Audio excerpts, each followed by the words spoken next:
Bonjour et bienvenue à tous pour ce premier Facebook Live de la semaine du BAD. Donc, semaine du BAD où on fête le BAD, les clubs et la reprise. Aujourd'hui, on va parler jeunesse et badminton avec notre champion Arnaud. Bonjour Arnaud. Bonjour. Donc, comment ça va se passer? Donc, 20 premières minutes où on va être un peu en tête-à-tête. Et ensuite, 25 minutes de questions-réponses où donc nos collègues de Facebook pourront poser des questions sur les commentaires du live et on essaiera d'y répondre par la suite. C'est bon pour toi? Avec plaisir. Super. On va attendre quelques petites secondes pour voir si les gens sont bien connectés. Et puis, tu vas pouvoir te présenter. Vas-y Arnaud, présente-toi. Parfait. Donc, je m'appelle Arnaud Merclé. J'ai 21 ans. Donc, je suis joueur de badminton depuis mes 3 ans, si je dis pas de bêtises. Je suis champion d'Europe junior, 4e aux Jeux Olympiques de la jeunesse et j'ai 3 titres sur le circuit senior. Et l'année dernière, donc j'ai été vice-champion de France senior. Ok. Et là aujourd'hui, t'es où? T'es chez toi? T'es à l'entraînement? Enfin, pas à l'entraînement. Là, ouais, je suis en Alsace, ouais, donc je suis de retour après l'Open d'Espagne la semaine dernière et je vais repartir demain à l'entraînement. J'en ai profité pour rentrer un peu chez moi me reposer. Ok. Donc notre petite interview va tourner dans la jeunesse parce que c'est le premier thème aujourd'hui de la semaine du BAD, de la Fédération française de badminton. Et voilà, on va parler un peu de ton enfance, même si t'es pas vieux, hein, 21 ans. T'as dit que t'as commencé à 3 ans. Dans quelles conditions? Enfin, pourquoi le badminton à 3 ans? Qu'est-ce qui a fait que tu t'es inscrit peut-être dans un club ou joué comme ça à 3 ans? J'ai commencé entre guillemets dès ma naissance parce que mon grand frère jouait déjà au badminton, ainsi que mes parents, donc mon père et ma mère. Si je dis pas de bêtises, ça s'est passé sur un malentendu. Mes voisins jouaient au-dessus du grillage. Et une fois, mon frère a joué avec, et donc le père des voisins a dit si vous voulez, il a dit à mon père, si vous voulez, Jonathan, mon grand frère Jonathan peut venir essayer le bad. Et donc il a essayé, gros coup de cœur, donc lui il a accroché direct. Il y allait avec mon cousin Nicolas aussi. Donc ils ont tout de suite accroché, ils étaient fans, et au final il a jamais arrêté en fait depuis ce jour-là. Et donc moi, à ma naissance, j'ai direct baigné dans le monde du bad, et j'ai tout de suite adoré ça dès que j'ai pu toucher mes premiers volants. J'ai tout de suite adoré ça, et là la passion elle est née très très tôt. Et au final, j'ai jamais lâché ce sport. Et c'est quoi tes premiers souvenirs? Enfin, lesquels souvenirs tu te rappelles qui te viennent à l'esprit? Je me rappelle même que la raquette, elle faisait ma taille quasiment. Enfin, j'étais minuscule et j'avais carrément du mal à la soulever parce qu'elle était presque trop lourde. Et du coup, en fait, mon père, il avait coupé la zone du milieu et j'avais juste le manche et le tamis, en fait, pour que la raquette soit plus légère et plus maniable. Et du coup, après, il a fait ça pour plein d'amis à nous qui avaient des très jeunes enfants. Et du coup, en fait, on avait les raquettes qui étaient cassées, il coupait la tige et il rafistolait en mettant juste le manche et le cadre. Et du coup, j'ai pu jouer très tôt, quoi. Et on jouait même dans le salon chez moi, on jouait partout. Ma mère, elle devenait folle, la pauvre. Mon père, il me faisait jouer partout avec mon frère, tout ça, on jouait tout le temps, quoi. Et donc là, 3 ans, donc tes premiers échanges, en tout cas, tes premiers jonglages peut-être. Et après, t'es rentré dans un club à quel âge et sous donc le Red Star tout de suite, Mulhouse? Non, alors j'ai commencé donc dans le club de mon village qui est Staffelfelden. Ouais. Je pourrais pas dire exactement, mais je pense Ça va que être le jeu j'avais sur le commentaire de pouvoir écrire le nom que tu viens de dire. J'écris sur le commentaire, ouais. Non, c'est le jeu. Je disais, c'est tellement compliqué. Ah ouais, bonne chance à celui qui y arrive, franchement. Mais oui, du coup, j'ai tout de suite commencé donc au club de Staffelfelden parce que c'était vraiment, enfin, c'était pratique, hein, c'était dans mon village, donc c'était à 5 minutes à pied de chez moi. Ensuite, j'ai joué à Wittenheim. Donc, quand j'étais au club de Wittenheim, j'ai fait mes premiers championnats de France, donc à 11 ans, si je dis pas de bêtises. Et entre mes 13 et 14 ans, j'ai été au club du Red Star Mulhouse, où là, j'ai vraiment commencé l'entraînement très sérieusement. Donc, au tout début, avec Sébastien Bourbon et mon entraîneur François qui m'a suivi. Donc, il m'a eu à mes débuts à Wittenheim. Et ensuite, il a lui aussi changé pour le Red Star Mulhouse, où du coup, il m'entraînait avec Sébastien Bourbon. Et donc là, c'est là où j'ai vraiment commencé à m'entraîner très, très sérieusement et que j'ai commencé à avoir vraiment des ambitions de haut niveau, quoi. Et là, tu avais quel âge? Parce que c'était une des questions et c'est bien, tu y réponds à l'avance. Mais à quel âge vraiment, ouais, tu as eu ce déclic en te disant je veux être champion, je veux vraiment y arriver, je vais me donner les moyens d'y arriver? Je dirais que c'est à 13 ans quand j'ai gagné les championnats de France, quand j'ai gagné mes premiers championnats de France jeunes. Là, je me suis dit, ah oui, c'est pas qu'une simple passion. Enfin, je fais pas du sport que pour m'amuser, mais ce qui me passionne encore plus, au-delà de m'amuser en jouant au bad, parce que vraiment, je m'amuse énormément, c'est vraiment de gagner, quoi. Et que dès que je perdais, je me sentais pas bien et c'était terrible, quoi. Et du coup, j'allais m'entraîner encore plus dur pour gagner parce que la défaite était très dure à surmonter. Et t'as toujours fait que du bad ou t'as fait des petits sports, enfin d'autres sports à côté? Oui, de 8 à 11 ans, j'ai joué au tennis aussi. J'ai joué au D'accord. tennis pendant 3 ans et ensuite j'ai dû faire un choix et je préfère le badminton, donc j'ai stoppé le tennis parce que ça commençait à être beaucoup trop compliqué avec l'école de faire école bad plus tennis. J'étais lessivé quoi, donc il fallait faire un choix et se concentrer sur un seul sport. Et donc là, aujourd'hui, tu as 21 ans. Tu as passé une majeure partie sur les terrains et dans les clubs de la Fédé. Aujourd'hui, c'est le thème de la jeunesse. Donc, le but du badminton, c'est aussi d'éduquer les enfants sur les terrains. Qu'est-ce qui comment le badminton t'a fait grandir et a fait que t'es cette personne-là aujourd'hui? Bah, moi, je pense que honnêtement, la chose que j'ai le plus appris ces dernières années, et je pense que le sport de haut niveau, donc le badminton de haut niveau m'a appris, c'est vraiment, on échoue extrêmement souvent. Au badminton, si on a envie, on peut jouer en tournoi toutes les semaines. Et donc, on est conscient qu'on ne peut pas gagner toutes les semaines. Donc, on tombe énormément, mais l'important, c'est de toujours se relever une fois de plus. Donc, on échoue, on repart à l'entraînement, on se relève et on retente notre chance. Et vraiment, ça m'aide à tous les jours essayer de prendre du recul et trouver des solutions pour être le meilleur Arnaud Merclé possible. Comme j'espère que tout le monde dans la vie essaye d'être la meilleure version de soi-même possible. Chaque jour, bah, il y a du positif, il y a du négatif. Bah, il faut se concentrer que sur le positif et essayer de faire en sorte qu'on soit la meilleure personne possible. Et je trouve que le bad m'a vraiment appris ça. Oui, j'échoue très souvent parce que forcément, si je joue 20 tournois par an, je peux pas en gagner 19. C'est impossible. C'est même Kento Momota, quand il était à son meilleur niveau, bah, il n'arrive pas à gagner tout le temps, quoi. Il gagne très souvent, mais c'est quasiment impossible. Donc ça apprend vraiment à tomber, prendre du recul et chercher des solutions pour être meilleur et essayer de gagner la fois d'après. Et je pense que ça peut nous servir à tous les jeunes, ça leur servira dans leur vie future, leurs études, leur futur travail. Ça, on apprend énormément de choses. Et surtout dans le bad de haut niveau. Forcément, parce que je le connais mieux que les sports de haut niveau, mais je pense que le sport, vraiment, ça apporte énormément de choses pour l'avenir de tout le monde. Ouais, parce que c'était avoir ton avis. Donc, toi, tu as goûté au niveau très tôt. Est-ce que tu penses que même de s'inscrire dans un club sans forcément faire de compétition, hein, parce que la majorité des jeunes aujourd'hui dans nos clubs, ils font pas forcément des compétitions, en quoi ça peut les aider dans leur vie future? Bah bien sûr, je pense que ça peut les aider dans leur vie future parce que déjà, tout d'abord, il y a énormément de plaisir dans le badminton. C'est très ludique. On joue à deux, à quatre. Enfin, il y a le simple homme, le double mixte. Il y en a pour tout le monde. Et je pense que, enfin, pour moi, le sport m'a toujours, en tout cas, aidé. Même au début, quand je jouais juste pour m'amuser, ça m'a vraiment fait sentir très bien dans ma peau, quoi. Je trouve on se sent bien quand on fait du sport, on se sent libéré, on se dépense. S'il y a eu un événement négatif avant, on se donne à fond et ça fait du bien de se dépenser, quoi. Je pense que ça peut apporter du positif à toutes les personnes qui le pratiquent. Ok. Et donc, toi, tu es sportif de niveau maintenant depuis un moment. Comme on l'a dit, tu as été champion de France à 13 ans, donc très tôt, tu as été dans le haut niveau français. Par rapport à tes copains qui font pas forcément du haut niveau, euh, comment tu décrirais ton adolescence et ta jeune vie d'adulte aujourd'hui? Est-ce que tu as l'impression d'avoir vécu les mêmes choses que tes copains? Est-ce que ça a été pour toi des sacrifices? Ça a été, quelles sont les choses que tu vis et que tu as l'impression que tes copains ne vivent pas? Comment tu le vois aujourd'hui? Bah, il y a eu quelques sacrifices, ouais, mais c'est plus dans les 18 ans. Mais j'ai eu la chance, enfin, mes amis ont, vu que j'ai été dans un internat ensuite où il y avait énormément de sportifs, tous mes amis étaient entre guillemets dans le sport. Enfin, la majeure partie de mes amis sont eux aussi sportifs. Donc, ils comprennent que oui, évidemment, notre calendrier, il est très, très chargé. Mais j'ai la chance que presque tous mes meilleurs amis sont aussi joueurs de bad, on va dire forcément, vu qu'on a grandi ensemble avec la même passion. Et il y en a certains, évidemment, qui ont ensuite arrêté, qui ont moins visé le haut niveau, qui ont préféré les études.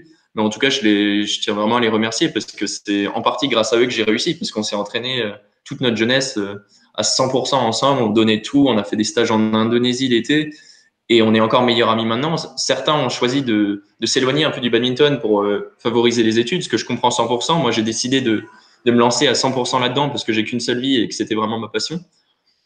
Donc au final, on a vécu un peu les mêmes choses, même si maintenant, bah, évidemment, moi j'ai beaucoup moins de vacances. Mes vacances, on va dire que je les choisis pas, c'est quand il n'y a pas de tournoi, donc on choisit pas vraiment nos vacances. Et oui, bah, les études, moi, c'est un peu en second plan forcément, puisqu'il y a le sport avant. Eux se concentrent vraiment sur leur vie d'après. Ils commencent à avoir des apparts, le premier boulot, toutes ces choses-là. Moi, je suis à l'INSEP, je suis à fond dans ma carrière. Les verres en terrasse et tout ça, c'est pas pour moi, entre guillemets. C'est que pendant les vacances. Mais au final, il y a aucun problème quand on se retrouve quand même. On passe du temps ensemble. C'est juste il y a des choses que je peux plus me permettre de faire, enfin, que j'ai dû arrêter de faire, quoi. Et tu parlais du choix de te donner à 100% dans le badminton. Il y a peut-être des papas, des mamans, des entraîneurs, des jeunes qui nous regardent et qui des fois hésitent à se lancer dans la filière fédérale, dans les pôles, dans les clubs et délaisser peut-être un peu l'école ou les études. Toi, ça a été une décision que tu as prise seule. Tes parents t'ont épaulé, t'ont donné leur avis. Comment ça s'est passé? Honnêtement, mes parents m'ont toujours soutenu. Enfin, ma mère était plus du côté études, on va dire quand même, hein. Donc j'ai été obligé bien sûr d'avoir le bac. Donc et ensuite après le bac, j'ai pu lever un peu le pied. Bien que là, je suis en train de préparer. Donc là, j'ai fait un diplôme universitaire pour ensuite faire le diplôme d'entraîneur, puisque plus tard, c'est ce que j'aimerais faire. Mais je pense que maintenant, on a la chance avec les sports-études de justement pouvoir faire les deux en même temps. On peut quand même très bien s'entraîner tout en suivant un cursus scolaire. Donc, je pense que ça devrait pas être un frein parce que enfin, plus tard, quand je vais être parent, si mon fils est vraiment passionné par un sport et qu'il veut tenter un sport-études, je pense que ça se tente. On peut pas dire que ça va être un échec si on l'a pas essayé. Je pense que si on laisse la chance, par exemple, à l'enfant de vivre ses rêves et de pouvoir s'entraîner au bad 2 fois par jour, quasiment tous les jours, il va faire des efforts pour réussir aussi niveau scolaire. Tant que les deux fonctionnent, je pense que ça devrait le faire. Avec maintenant les sports-études, je pense que c'est largement possible de faire les deux. On parle, c'est la fête du BAD, la fête des clubs cette semaine. Les clubs très importants dans la fédération, même essentiels. Est-ce que, comment le Red Star Mulhouse, qui est ton club de toujours, on va dire, même s'il y a eu des petits clubs, comme tu l'as dit, des plus petits clubs en termes de nombre avant, comment ils t'ont accompagné dans ta progression à partir du moment où tu as eu des résultats, à partir du moment où tu es rentré dans le club, et puis la relation aussi de ton entraîneur un peu de toujours, François Schmitt, comment ça s'est passé? Bah honnêtement, c'était plus qu'incroyable parce que quand j'ai commencé à faire des bons résultats, on a ouvert donc c'est grâce à François que j'ai fait le bac par le CNED, donc les cours par correspondance, où j'avais des professeurs de soutien au centre sportif, donc là où j'étais interne. Et le Red Star du coup a créé une académie de badminton qui, je pense, était une des premières en France. C'était la mode un petit peu des académies comme il y a au Danemark, dans les pays asiatiques.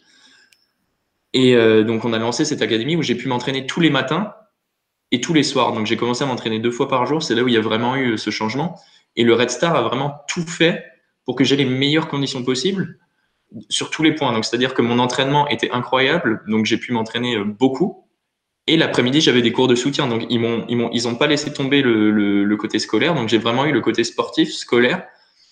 Je dormais à l'internat, donc mes déplacements enfin, j'avais 5 minutes à pied pour aller à l'entraînement, 5 minutes pour rentrer. Les professeurs de soutien, ils étaient un étage en dessous de ma chambre. J'avais le self juste en dessous. Enfin, le Red Star, ce qu'ils ont fait pour moi, c'est juste énorme et c'est grâce à eux que j'en suis là aujourd'hui, vu qu'ils m'ont permis de commencer très tôt à m'entraîner d'une façon très professionnelle.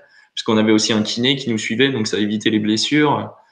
Donc le boulot que le Red Star a fait avec l'académie et donc François, évidemment François qui a fait un travail énorme, hein, il m'a toujours accompagné depuis mon plus jeune âge, il m'a toujours donné ses valeurs de haut niveau, enfin de respect, de tolérance, d'entraide. On s'est jamais laissé tomber, on s'est toujours serré les coudes. Encore maintenant, on s'entend très très bien, il n'y a aucun problème entre François et moi. Et je pense qu'il va me suivre toute ma vie et comme moi, on sera toute notre vie liés forcément et que tous les déplacements qu'on a fait ensemble, les centaines, les milliers d'heures qu'il a passé à m'entraîner, même les dimanches, les jours fériés forcément, c'est des choses qui vont nous lier à vie. Et je le remercierai jamais assez pour ça, ça c'est clair. Et voilà, on a fait le tour, mais c'est surtout grâce à François, on va dire aussi que j'en suis là, parce qu'il m'a appris ça des tout petits. Et il m'a jamais laissé tomber dans les moments très durs, les moments où j'ai commencé à... Enfin, forcément, j'ai énormément douté, parce que quand on arrive à 16 ans et qu'on se dit, bon, comment on fait pour être Victor Axelsen et Lindan, quoi? Il va y avoir encore des milliers, enfin des dizaines de milliers d'heures de travail. Et lui, il m'a toujours dit, mais il suffit d'y croire, il faut y croire, il faut foncer tous les jours sans se poser des questions, il faut. Et il y a des moments où il faut juste foncer tête baissée et tout donner, quoi, tous les jours. Et c'est vraiment cette mentalité-là de tous les jours essayer d'être une personne meilleure que la veille et moins bien que demain. Et c'est comme ça que j'essaie de fonctionner. Pour l'instant, ça marche. J'espère que ça va marcher encore mieux dans l'avenir. Mais voilà. Bon, François devrait être content faudrait qu'il regarde la vidéo aussi. Il a entendu, Devant, il doit être j'espère. content.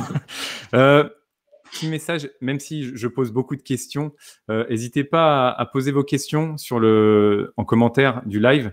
On les posera, je vous rappelle, par la suite à Arnaud.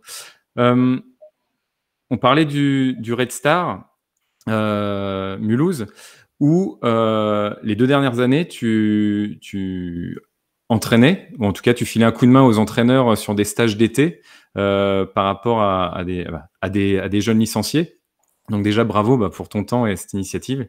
Je pense que il y a pas mal de gens qui apprécieront. Quel rôle tu avais? Comment tu mettais ta patte dans ces entraînements et comment tu essayais de fidéliser ces jeunes-là à la pratique du badminton? Enfin, comment parce que tu n'as pas, je crois, encore tes diplômes d'entraîneur, mais quel était ton rôle dans ces stages et quel contact tu avais avec ces jeunes à ce moment-là? Honnêtement, c'était assez simple parce que justement, enfin, on s'est retrouvés vraiment, on était tous autour de terrain et on avait une passion commune. Je veux dire, c'était des jeunes qui adoraient le badminton, donc c'était assez simple. Ils avaient vraiment envie d'apprendre.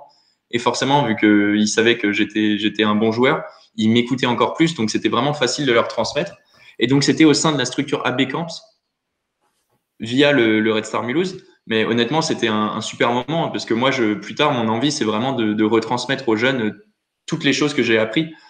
J'ai appris enfin, c'est grâce aux nombreux voyages, je veux dire, qu'on a fait avec François, par exemple, en m'emmenant très jeune au Danemark, en Indonésie.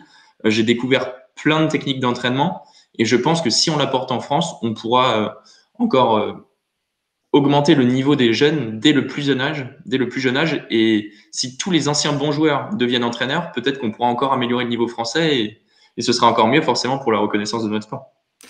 Et est-ce que tu as l'impression d'être un modèle, ou en tout cas vu comme un exemple pour des jeunes badistes?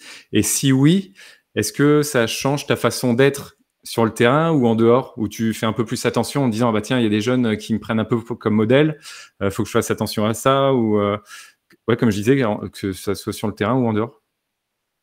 Dans toute la France, je sais pas, mais j'espère, et si je ne le suis pas, j'espère le devenir. Mais en Alsace, en tout cas, oui, je pense que les jeunes me regardent beaucoup, ils surveillent mes comportements, mes réseaux sociaux, donc forcément, je me dois quand j'étais petit, honnêtement, j'avais pas la meilleure des attitudes, je le reconnais et je m'en excuse. Mais maintenant, j'essaie vraiment de surveiller mon image, de surveiller mes comportements. Donc forcément, je me dois pour eux aussi, je me dois d'être le plus respectueux possible et de montrer une image de moi très positive et de se dire qu'on peut être un champion en étant quelqu'un de très bien autour du terrain, sur le terrain et en dehors. Ça marche. Question un peu détente, vu qu'on parle de la jeunesse, et pour pas faire fuir tous les gens peut-être qui nous suivent, quel est pour toi l'âge limite où on est jeune au badminton? On est encore jeune jusqu'à quand? On est jeune jusqu'à quand? Bonne question, hein. Ça, c'est assez compliqué d'y répondre. Alors Mais je je dirais qu'en précise dessous de en 15 ans. simple, en simple. Ouais, bah, disons en dessous de 18 ans, quoi. C'est vraiment l'âge où on passe senior. Enfin, on va passer senior à 19 ans, il y a beaucoup de choses qui se passent quand même. On a nos derniers tournois jeunes et on rentre dans le monde adulte en général. Donc, c'est vraiment là que, ouais, de 18 à 19 ans, je trouve qu'il y a vraiment un cap. Donc, ouais, je dirais 18 ans. Et en double, ça serait pareil? Ouais, en double, c'est pareil. Ok, ça marche. Je répète, si vous avez des questions, n'hésitez pas sur le fil des commentaires du live à poser vos questions à Arnaud. On va revenir sur les Jeux Olympiques de la jeunesse de 2018 en Argentine. Est-ce que tu peux nous raconter déjà ton résultat, enfin ce que tu as fait, ta 4e place, comment ça s'est passé, et après comment tu l'as vécu? Alors pour les gens qui connaissent pas forcément, c'est voilà des mini JO qui sont réservés plutôt à des catégories jeunes et qui se déroulent tous les 4 ans. Sauf pour 2022 où a priori l'édition est annulée. Mais voilà, comment tu l'as vécu? Est-ce que pour toi c'était des vrais mini JO, même si aujourd'hui tu n'as pas encore goûté aux vrais JO, mais comment tu l'as vécu? Ouais, en fait, c'est vraiment des mini JO et tout est organisé pareil. Et honnêtement, c'était vraiment l'expérience la plus incroyable de ma vie. Honnêtement, c'était juste incroyable. Au début, j'ai eu du mal à réaliser. Donc, il y a des groupes de 4 où il y a 8 têtes de série. Donc, j'étais tête de série numéro 7. Donc, je pouvais pas jouer les 7 autres meilleurs joueurs du monde.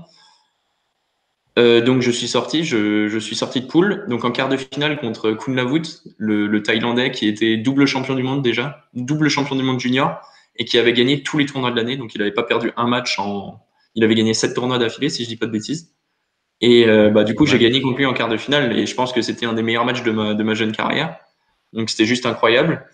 Et donc ensuite, je suis arrivé en demi-finale où j'avais jamais vu autant de caméras autour d'un terrain de badge, je pense. Donc, j'ai un peu perdu mes moyens et j'étais un petit peu fatigué. Et donc, comme au vrai JO, il y a eu le match pour la troisième, quatrième place où j'ai perdu contre le japonais Naraoka qui est maintenant, je dirais, top 40 mondial. Donc j'ai perdu 23-21 ou 24-22 au troisième set, un match de plus d'1h20. C'était incroyable. Au final, j'ai eu la place la plus dure à digérer, la quatrième place, mais ce que j'avais fait était juste incroyable. Donc j'étais quand même content. Et ensuite, c'est vrai qu'autour de la Team France, il y a eu de l'entraide. Enfin, honnêtement, il y a énormément de monde qui sont venus voir mon match, mes matchs, je dirais même. Et ensuite, pareil, je suis allé voir tous les Français qui restaient pour les encourager. Tout le monde se donnait de la force. C'est vraiment l'esprit olympique français. En fait, on joue tous pour le même maillot, on joue tous pour l'équipe de France, et on a juste envie de rentrer à la maison, même si nous on n'a pas de médaille. On a envie que tout le monde ressorte avec un maximum de médailles. Donc tout le monde est positif avec tout le monde. On s'envoie que du bien et honnêtement, il y avait que de la positive attitude et c'était juste incroyable. Bon, il y avait beaucoup de larmes pour ceux qui n'ont pas réussi à donner tout ce qu'ils avaient à donner, mais c'était juste une ambiance, c'était de la folie, honnêtement. Je vais poser une dernière question avant qu'on passe Pas de aux souci. questions-réponses. Étant donné que là encore, je le répète, hein, le thème d'aujourd'hui, c'est la jeunesse et qu'aujourd'hui, on a un sport qui a la chance d'être dans le premier ou deuxième, je crois, avec le hand, les plus pratiqués dans les milieux scolaires ou le milieu UNSS. Est-ce que tu as un avis sur comment on pourrait faire pour que la passerelle entre les jeunes et les clubs se fasse mieux? C'est-à-dire qu'aujourd'hui, voilà, on a beaucoup de jeunes de 18 ans, même des étudiants qui peuvent le faire au bac et qui aiment bien ce sport généralement. Et on a un peu de perte après par rapport au club. Alors, est-ce que c'est l'âge? Quand on est étudiant, on fait moins de sport et donc c'est pas que le BAD qui est touché. Enfin, voilà, c'est des hypothèses, mais est-ce que tu as une solution et comment tu vois, comment tu penses qu'on peut résoudre ce problème? Honnêtement, je sais pas si ma solution elle est la bonne, mais je vais la dire quand même.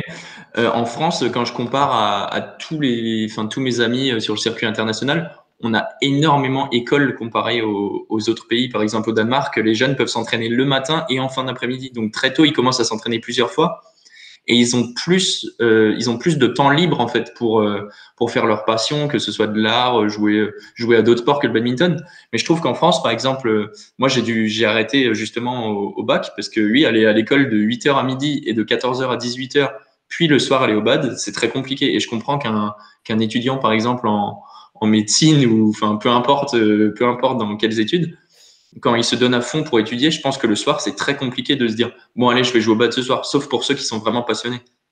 Donc, je pense que c'est peut-être le fait d'avoir énormément au niveau d'avoir énormément de boulot et de charges de travail qui peut-être freine un petit peu certaines personnes. Le soir, il y a les devoirs pour les jeunes. Comparé par exemple au Danemark où eux ont du temps le matin avant l'école pour aller au Ouais. sport. Je ne sais pas si c'est peut-être quelque chose dans la mentalité des Français qui nous freine un petit peu d'aller au bad parce qu'après les parents ont peur que les jeunes, ça va être trop compliqué avec les devoirs ici et ça, faire des tournois le week-end. Ensuite, je comprends que le pas entre l'amateur et le jeune compétiteur, il est énorme puisque ça fait que presque tous les week-ends on peut aller en tournoi. Donc honnêtement, comment je ferais pour le changer, je sais pas, mais je pense qu'il faut vraiment être passionné et accroché avec le bad pour y aller tous les jours. Et je comprends aussi que quelqu'un qui travaille de 8h à 17h ou de 8h à 18h, c'est compliqué d'aller jouer au bad de 20h à 22h. Et on sait qu'on n'a pas des créneaux tous les jours. Enfin, je vois par exemple nous à Mulhouse, on n'a pas des créneaux tous les jours de 17 à 23h et les personnes peuvent venir comme ils veulent. Ouais. Donc peut-être que la solution, c'est peut-être d'avoir plus de structures privées, par exemple, où on peut louer un terrain, aller jouer. Parce qu'honnêtement, toutes les personnes que je rencontre, en général, sauf ceux qui disent que le bad c'est un sport de plage, en général, les gens aiment plutôt le bad. C'est assez ludique. On se met à quatre autour d'un terrain avec un volant. C'est assez simple d'accès. Il suffit d'avoir quatre raquettes et un volant. Donc honnêtement, c'est un sport Après, il faut plutôt les aimé, mais fidéliser. les gens n'y jouent plus autant. Donc honnêtement, c'est assez dur comme question. Ok.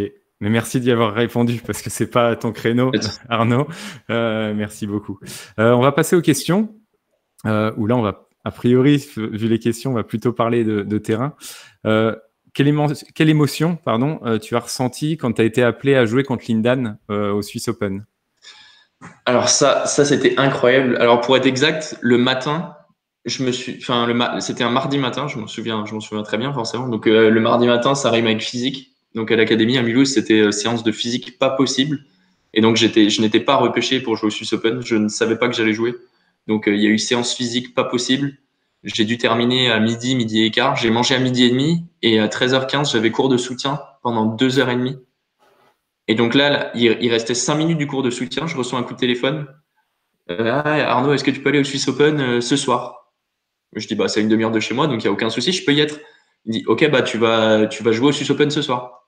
Je dis, bah, avec plaisir. Et je ne savais pas contre qui j'allais jouer. Ah ouais, J'allais à c'est pas l'entraînement, mal. quand j'ai appris ça, j'allais partir à mon deuxième entraînement, donc au final, j'y suis pas allé. On est tous, enfin, tous mes amis aussi sont venus. On est tous partis en voiture, donc en Suisse, à Saint-Jacobal, à Le.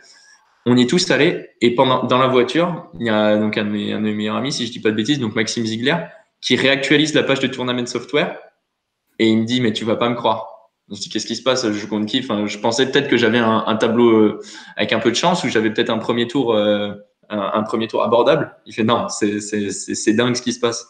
Et donc là, je vais voir sur mon téléphone, je me dépêche, et là, je vois un drapeau chinois avec écrit Lindan, et je me dis, non, c'est réel, quoi, ça va se passer, quoi.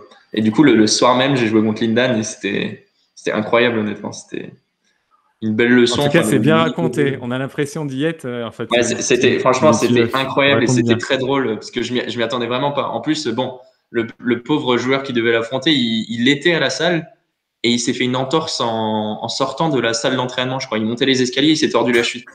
Donc, Ouais. c'est vraiment de la chance à l'état pur, quoi. Enfin, c'est horrible pour la personne, mais bon, j'ai eu un gros coup de chance et Donc, voilà. donc C'était toujours avoir incroyable. son portable allumé pendant les cours de soutien. Ça c'est vrai, ça.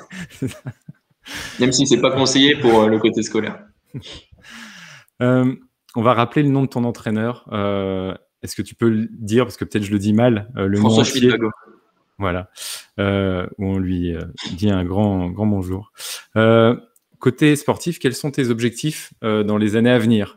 J'ai une petite idée, Donc, mais Donc là, mes objectifs côté sportif, c'est d'augmenter mon classement mondial le plus possible. Et il va y avoir une grosse bagarre entre plusieurs joueurs pour les Jeux Olympiques de Paris 2024, mais je compte bien faire partie de cette bagarre et tout donner pour que ce soit moi qui représente la France à Paris en 2024. Ça, c'est vraiment l'objectif à long terme. Et là, dans ces prochaines années, je veux monter mon classement mondial le plus vite possible. Et je vais prendre toutes les occasions. Donc là, j'ai fait une bonne tournée en mai où j'ai fait demi, gagné puis perdu en finale. Ensuite, malheureusement, en finale de l'Autriche, enfin en demi-finale, je m'étais blessé, donc j'ai dû me faire opérer direct en urgence.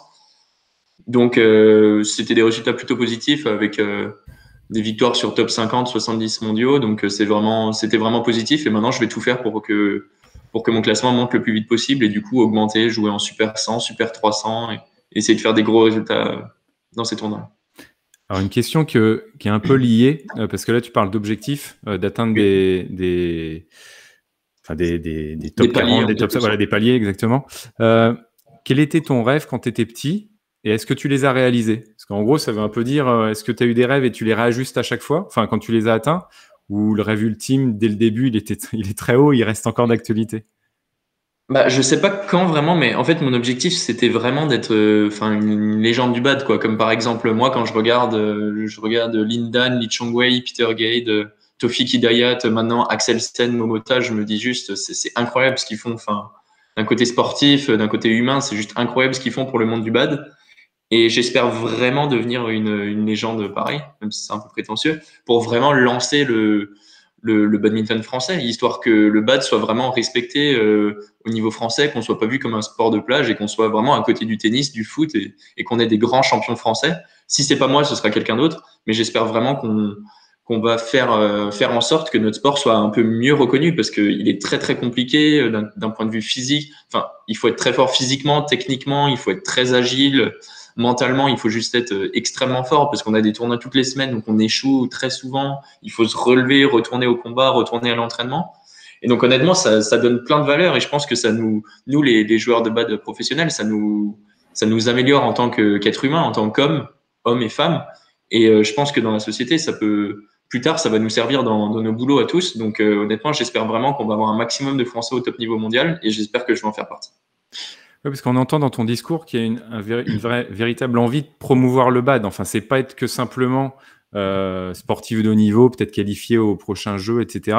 C'est de promouvoir le bad et le côté humain dont tu parles, des stars, c'est ça? C'est la promotion du sport à côté via les réseaux sociaux, enfin via tout ça? Ouais, et d'un côté, c'est un peu frustrant. Je trouve que le bad, on n'est pas trop respecté. Bon, d'un côté, c'est compliqué à rendre cool à regarder à la télé, mais je veux dire, il y a bien des personnes qui regardent le tennis pendant 4h30 d'affilée à Roland-Garros. Donc, si on arrive à avoir des Français qui gagnent des championnats d'Europe, des championnats du monde et qu'on devient très très bon dans ce sport, je pense que les gens ça va rentrer en fait dans la culture des Français de regarder le bad parce qu'on a des grands champions. Je veux dire, le biathlon, Martin Fourcade, il nous a tous fait adorer le biathlon. On adore voir Martin Fourcade, on adorait le voir gagner. On adore voir les joueurs de hand français gagner. On adore voir les footballeurs gagner. Et si on devient une bonne poignée de joueurs de bad français à gagner, à faire rêver tous les Français, je pense que notre sport, le badminton, va être dans la tête de tous les enfants, tous les adolescents et tous les adultes. Et c'est vraiment ça que j'aimerais faire parce que c'est un sport vraiment incroyable et il faut le jouer pour le croire. Tu as déjà la citation. On parlait de JO, et là, bon, même si tu participes pas aux JO de Tokyo aujourd'hui, tu peux pas être plus proche, en tout cas demain, a priori, tu peux pas être plus proche des Jeux aujourd'hui. Est-ce que tu peux nous raconter ce que tu vas faire demain? Alors demain, donc, je vais partir dans un camp d'entraînement avec Brice Leverdez, donc pour l'aider à se préparer au JO. Donc lui, pour être exact, il va dormir dans une chambre en hypoxie, donc qui simule de l'altitude en fait pour vraiment améliorer sa condition physique. Et moi, je vais tout faire pour être le meilleur partenaire d'entraînement possible pour que au JO, il fasse les meilleurs résultats possibles. D'un côté, ça va m'aider moi à progresser, ça va moi aussi me rappeler une ambiance de préparation olympique. Et je vais tout faire pour que lui, il fasse les meilleurs résultats possibles à Tokyo et qu'il emmène haut les couleurs du bad français. Donc, on va rester là-bas pendant 2 semaines où on va s'entraîner vraiment de façon très intensive. Il y a son préparateur physique, on va manger vraiment très sain. Enfin, c'est son préparateur physique même qui va nous préparer les repas. Ça va être très sain, très sérieux. On va s'entraîner très dur et on va tous se tirer vers le haut et ça va être top. En parlant de tirer vers le haut, beau parallèle avec l'homogénéité des simples hommes aujourd'hui en équipe de France. Quelles sont tes relations avec Christo et comment tu l'as connu? C'est une des questions posées. Christo, on s'est connus très tôt, donc je dirais même, enfin le premier tournoi déjà on a commencé à jouer en double ensemble aux 8 nations à Oradour-sur-Glane, Glane ou Glade, je ne sais plus. Glane, ouais. Glane, exactement. Donc on a commencé à jouer on jouait en double ensemble, même à la Danish Cup, on a joué plusieurs fois en double. J'ai des photos marrantes dans mon téléphone d'ailleurs. Et honnêtement, on s'entend très bien. Forcément, on est concurrents, donc quand on rentre sur le terrain, l'objectif c'est de battre l'autre parce que c'est le jeu. C'est pareil avec Tommy, c'est pareil avec Brice maintenant, c'est pareil avec tout le monde. Que notre objectif à tous c'est d'être le meilleur. Donc forcément, quand on est sur le terrain, il n'y a plus d'amitié. Mais en dehors, quand on est en équipe de France, honnêtement, je pense que c'est aussi ce qui a fait qu'on a fait des très bons résultats. Donc champion d'Europe jeune, on l'a fait plusieurs fois parce que je m'entendais très bien avec Tommy, Tom Jikel, avec tout le monde. On s'entend très bien et c'est ce qui fait que l'équipe de France on sort du lot côté badminton parce qu'on est une super bande de potes et on se tire vers le haut et notre objectif c'est de gagner et c'est d'être dans les meilleurs joueurs du monde. Et c'est ce qui fait qu'on a réussi à faire de grandes choses en junior et maintenant il n'y a plus qu'à le transformer en senior, mais c'est un peu plus dur. Okay. Là, on parle peut-être reconversion avec une question sur le racquethlon. Tu disais que tu avais fait un peu de tennis, un peu de bad. Il manque encore 2 activités et tu seras bon pour le racquethlon. Est-ce que c'est quelque chose qui te dit? Est-ce que tu en as déjà pratiqué? Est-ce que c'est une activité qui t'attire?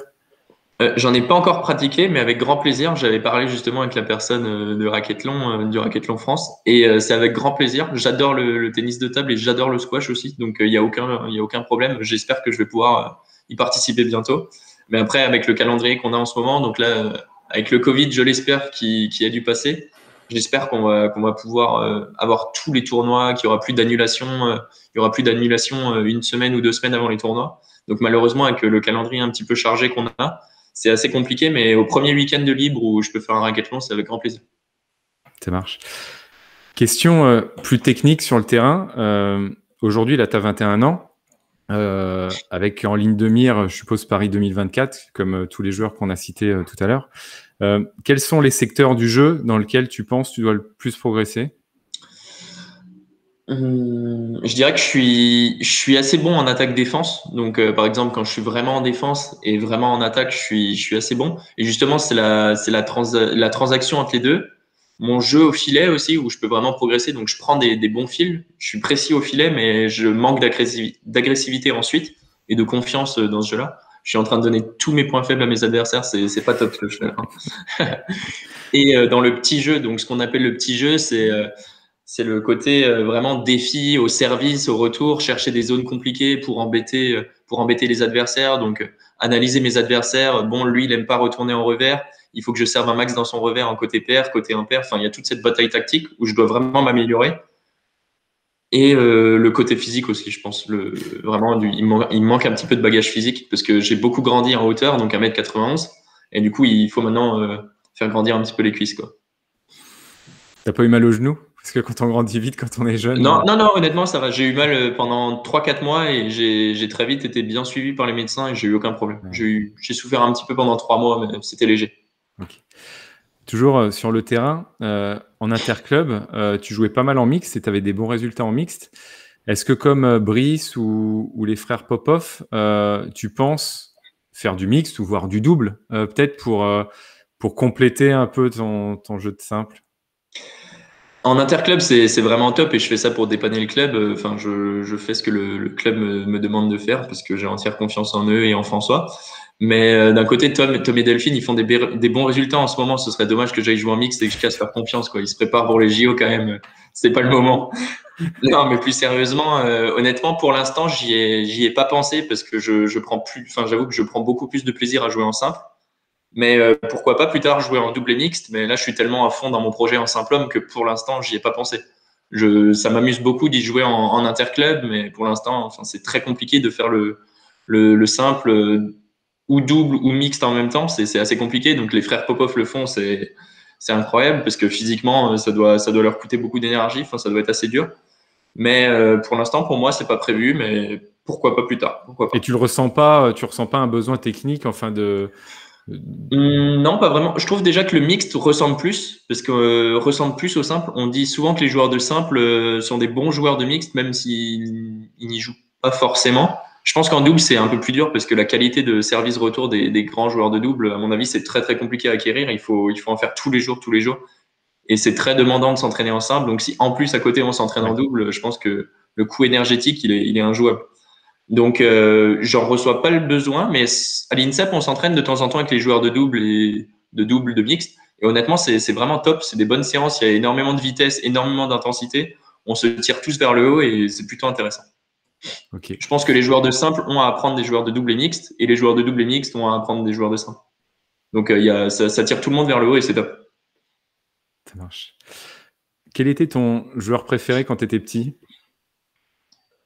Tout petit, c'était Alors, ça dépend ce qu'on appelle petit, mais au tout début, c'était Peter Gade, si, si je me souviens bien. Et ensuite, c'est vraiment Axelsen parce que je m'identifiais un peu à son jeu et il a apporté vraiment, je trouve, un jeu un peu de neutralisation en essayant d'éviter le filet. Il a des attaques juste incroyables et son style de jeu était vraiment top dès son plus jeune âge. J'ai plutôt accroché. Et là, ce qu'il fait, c'est encore très très solide et il y a beaucoup à prendre de lui. Donc, si je devais en choisir un, c'est lui. ça marche. On a parlé d'Oradour sur Glane et on nous demande sur Facebook quel souvenir t'en as gardé. Honnêtement, c'était top. Bah, d'ailleurs, j'y pense souvent puisque justement, on a gagné des assiettes en porcelaine en trophée, donc je l'ai dans ma chambre, donc forcément, j'y pense souvent. Et c'est le premier titre européen que j'ai gagné de ma vie. Donc forcément, quand on gagne ce genre de titre, on se dit waouh. Enfin, il y a des grands joueurs qui l'ont gagné avant moi, les 8 nations minimes, cadets, juniors. Il y a des très grands joueurs qui le gagnent et donc on se dit forcément, punaise, moi aussi j'ai gagné. Et il y a des joueurs qui ont gagné ces titres qui sont des joueurs incroyables. Donc, est-ce que moi aussi je vais en devenir un? Et quand on est jeune, on est un peu. Enfin, je sais pas vraiment comment j'agissais, mais je me disais, est-ce que moi je vais aussi devenir peut-être comme Peter Gade et tout ça? Et donc, c'est juste incroyable et on retourne à l'entraînement encore plus à fond qu'avant. Bon, a priori, je vois pas le live, mais ça chambre un petit peu. Enfin, ça s'attaque un peu sur le double. Est-ce que tu as un défi à lancer à tes collègues du double et double mixte, Tom Jikel, par exemple? Les joueurs de double, ils en ratent pas une. Bah, honnêtement, c'est compliqué parce que ils peuvent pas s'entraîner comme nous, ils peuvent pas jouer sur tout le terrain, ils sont obligés d'être à deux déjà, donc forcément physiquement ils ont un peu du mal.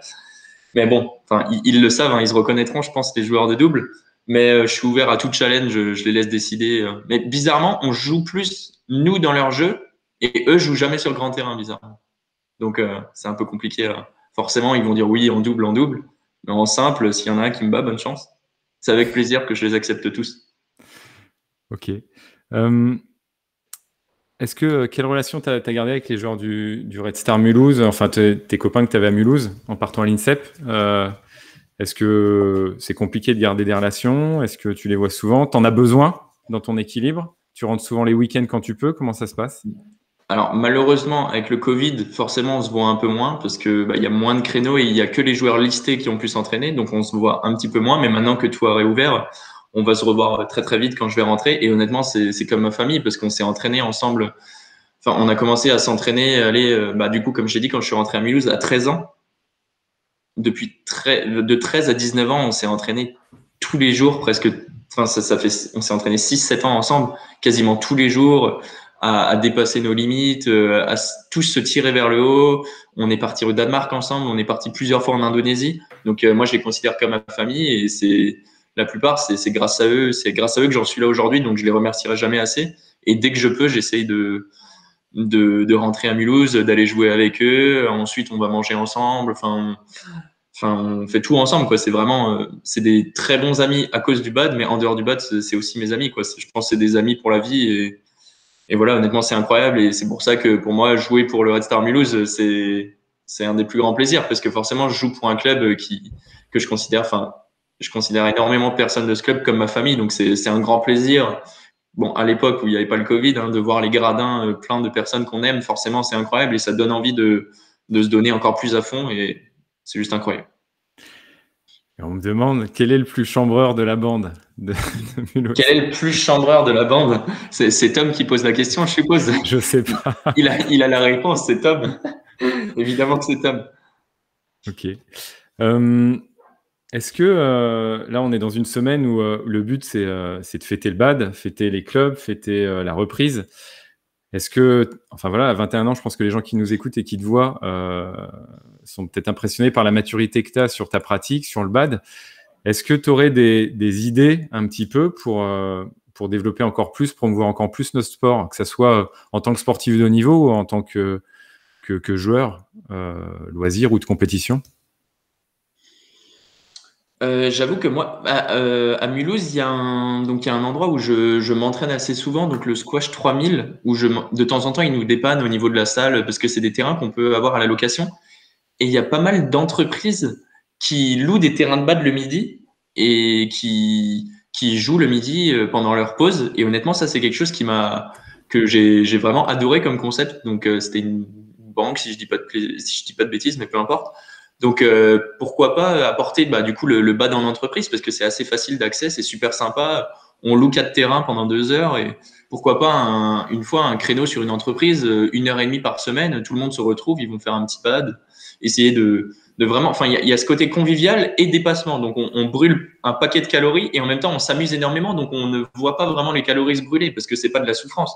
Je veux dire, moi, par exemple, quand je vais courir en plein soleil, c'est pas très drôle. Mais par contre, c'est vrai que jouer au bad à 4 avec un volant, enfin, c'est assez sympa, quoi. Justement, comme on dit, tu demandais qui était le plus chambreur. Enfin, on peut se taquiner, évidemment, dans la limite du raisonnable, hein. Mais c'est marrant, on se taquine. Enfin, l'objectif, c'est de battre l'autre, mais enfin, c'est bon enfant, quoi, on va dire. C'est d'être meilleur que les autres et du coup, ça nous pousse à nous dépasser. Et je pense que dans l'entreprise, au final, dans les entreprises, il y a beaucoup ce côté-là. On doit, bon, c'est un peu la vie. Enfin, il faut être meilleur que entre guillemets, ses concurrents. Enfin, il faut essayer de se tirer vers le haut et plus quelqu'un est compétent et qualifié, plus les autres vont être obligés de se bousculer pour essayer d'être compétents. C'est ce qui a fait que le bad, maintenant, on a des bons joueurs. Je veux dire, moi, j'avais Tommy Popov devant moi et je me disais, ah, là, il faut que je m'entraîne. Là, lui, il est en train de faire des bons résultats. Il faut que moi, à l'entraînement, je m'entraîne comme un malade. Et ça motivait peut-être d'autres personnes. comme là, maintenant, je voyais Brice faire des résultats, battre Lee Chong-wei. Et je me dis, punaise, si moi, je veux battre Momota dans 2 ans, faut que j'aille à l'entraînement, là, faut que j'aille me bouger. Et je me donnais à 400%. Et c'est ce côté-là que, bon, moi, j'adore. Je comprends qu'il y a des personnes qui l'aiment pas. Mais en entreprise, je pense que ça peut être sympa pour tout le monde d'aller se retrouver autour d'un terrain de bad et de jouer et de s'amuser, quoi. Ça lâche un peu la pression du boulot. Il se donne à fond. Ensuite, la douche, il mange un bout. Et puis voilà, quoi. Et ça, c'est vraiment un truc que j'ai adoré de cet endroit-là au Squash 3000 à Mulhouse. Ok, belle Et je pub. souhaite pouvoir mettre ça plus tard en place. C'est Ça marche. plutôt sympa comme concept. Il y a Tom Jiquel qui demande, Arnaud demande à Ronan Labarre si tu as raison de t'entraîner en double, si tu as besoin de t'entraîner en double. Est-ce que tu peux nous expliquer cette remarque? Tom sait très bien. Donc c'est un grand moment du badminton. C'est malheureusement pour Ronan une fessée qu'on lui a mis à Aix-en-Provence devant toute sa famille. C'était très dur pour lui, je pense. Mais bon, il a défié les 2 jeunes. C'est compliqué. Lui va dire évidemment que l'Interclub était déjà gagné pour Aix-en-Provence, mais on sait très bien que ce match était très important. Et voilà. Et Ronan est aussi très chambreur, donc battre quelqu'un de très chambreur, c'est toujours vraiment plaisant. Mais voilà, il y a ce petit côté-là, enfin, tous Il n'y a se pas charrier. Cobad, il n'y a pas Cobad, je crois. C'est vrai. C'est le petit côté-là où on se charrie tous comme ça. C'est très bon enfant, hein, je vous rassure, on est tous très, très, très, très potes. Donc, c'est ce qui nous pousse à, quand on rentre sur le terrain, en fait, on a tous envie de gagner et du coup, on se donne à fond et c'est ce qui fait des beaux matchs de bad. Et pour clôturer cette interview, tu as parlé de la découverte du badminton à 3 ans, parce que tes voisins jouaient dehors, etc. Qu'est-ce que tu penses du airbad et comment on peut s'appuyer là-dessus pour développer le badminton? Et est-ce que tu en as déjà fait? Et qu'est-ce que tu en penses? Pour être honnête, j'ai même pas eu l'occasion d'y jouer encore. J'espère cet été. Bon, s'il fait un peu plus beau que là en Alsace, parce qu'il fait pas très beau. Mais oui, pourquoi pas s'en servir? Parce que c'est un premier pas. Il y a beaucoup de personnes d'ailleurs, j'ai eu la discussion il y a pas longtemps, qui n'aiment pas les sports d'intérieur en été. Donc ça peut être un moyen sympa de se retrouver autour du bad, donc en extérieur. Après, a priori, c'est assez compliqué. Enfin, il y a moins la palette de coups, elle est un peu plus restreinte qu'au bad. Donc on peut moins, enfin, les contre-amortis, les slices, les smash, enfin, il y a un peu moins de coups. Mais je pense que ça doit être très sympa et je suis sûr qu'on peut s'en servir. Mais malheureusement, pour l'instant, il n'y a pas beaucoup de terrains, si je me trompe pas. Nous, à Mulhouse, on en a 1 ou 2, si je dis pas de bêtises. Donc c'est quand même compliqué, alors que là, dans les salles intérieures, il y a des salles où on a 9 terrains. Enfin, des fois, il y en a même plus, je pense, dans certaines salles en France. Donc malheureusement, je pense qu'avec 2 terrains, on peut pas faire venir beaucoup de monde, donc c'est un peu compliqué. Mais j'espère que ça va se démocratiser et que ça va permettre de tirer le bad vers le haut. Et il y a une petite filière sympa où on peut bronzer aussi, donc je pense que ça va plaire à un paquet de monde. Ok, mais en tout cas, merci Arnaud. En tout cas, un bel ambassadeur de notre sport. Je pense que tous les gens l'auront remarqué. On te souhaite plein de bonnes choses pour les prochaines compétitions. Et puis, sinon, pour la semaine du bad, donc nous, on se retrouve demain avec un live avec Lucas Mazur et Faustine Noël pour parler de mixité. Voilà. Donc, merci beaucoup beaucoup Merci vive à le vous. bad, vive la semaine du bad. Et puis, bonne soirée à tous. Au revoir. Au revoir.